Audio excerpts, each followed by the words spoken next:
A debtor must be very accurate in his or her dealings with the court, including filling out the statement of financial affairs and schedules accurately. These papers and a debtor's testimony at the 341 meeting are sworn to under penalty of perjury. There can be severe consequences for violating this duty.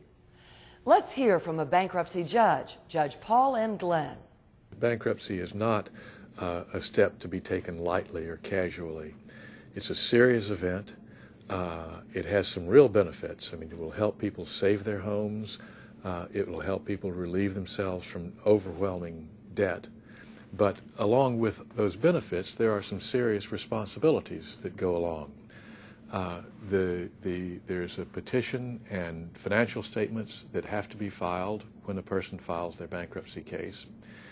And these are signed under oath. These are sworn documents. They're signed under oath and under penalty of perjury. Sometimes people will transfer vehicles or personal property or things to their relatives or their parents or their kin to hold for them for a period of time while they go through bankruptcy. That is clearly a non-disclosure of assets and is a bankruptcy fraud. So any transfers that have been made within the last period of time have to be disclosed on the schedules.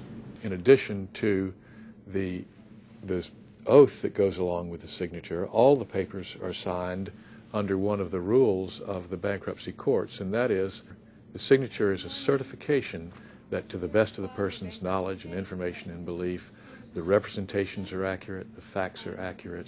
The consequences of not being candid and not being truthful on the schedules, there is a criminal law that says that if anyone files a petition or files a document that makes a false or fraudulent representation, then they are subject to criminal prosecution, which provides for fines or imprisonment even up to 5 years, or both of those. So it's a serious crime if there are material misstatements that could be prosecuted. The consequences of fudging are just too severe to risk. You risk the discharge, you risk committing a crime, and the chances are likely that you'll get caught because the trustees who review these schedules in the trustees meetings review thousands, and they see thousands of people. They know the questions to ask. The questions that they ask in the meeting have to be responded to under oath, and then creditors come to the meeting, and creditors are able to have their input as well. The likelihood that non-disclosures will be found, and if they are, then there are serious consequences to that. Sloppiness and gross negligence are among those criteria that will lead to the conclusion that the omission is intentional. Take your time, get it right, and be honest.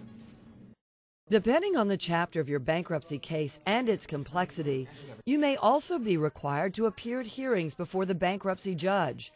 In a Chapter 13 case, you may only have to appear at a hearing for the court to confirm, meaning approve, the Chapter 13 plan. In a Chapter 7 case, you typically will not appear in court and will not see the judge unless an objection is raised or a reaffirmation hearing must be held. A reaffirmation hearing is held when a debtor wants to continue to pay a debt secured by, say, a car or home furnishings in order to keep the property. Let's watch what goes on in a typical hearing where a judge considers whether a debtor's reaffirmation agreement should be approved. First, the judge will tell you about the consequences of reaffirming a debt, as well as your alternatives. Ms. Lopez, the Bankruptcy Code requires that whenever someone wishes to reaffirm a debt, that I must hold a hearing at which I discuss with you the alternatives to entering into the reaffirmation agreement, the consequences of doing so. I also must make a finding that it's in your best interest and doesn't impose an undue hardship on you. First of all, with respect to the alternatives, one alternative, of course, is reaffirming the debt, and that's why you're here. Another is that I could approve an arrangement where you buy back the car, it's called a redemption, based on the value of the car as determined by me. Sometimes that's less than the amount of the debt. The only problem with that is that you have to come up with cash to do that. The third alternative is called a surrender. It gives you the opportunity to give the car back and be free of any further liability. That's something that's worth considering if the car payments were beyond what you could reasonably afford. If you do reaffirm the debt, the consequences are that you'll be liable on the full amount of the debt, and if later on you have financial problems, they can not only repossess the car, but they can put it through the auction and come back against you for anything that's left over after applying the auction proceeds against the debt. Finally, I must find that the agreement's in your best interest and doesn't impose an undue hardship on you. Let me ask you, now that we've discussed those alternatives, do you have any questions? No, Your Honor. And do you still want to proceed? Yes. Before approving the agreement, the judge must make sure the debtor can handle the payments. Okay, now this automobile, as I understand it, is a 2002 Honda Civic. Yes, Your Honor. Are you current on your payments? I am 2 months behind on my car payments. Okay, so you're 2 months behind. Do you have any arrangement where you can catch that up with the lender? Yes, the attorney for the creditor told me that they could put those 2 months that I'm behind at the end of the loan, and they will also be willing to reduce the interest rate to decrease the monthly payment. That's very important, because once you reaffirm the debt, if you are behind, they could come after you immediately for those past due payments. Now, is this a car that you drive personally? Yes.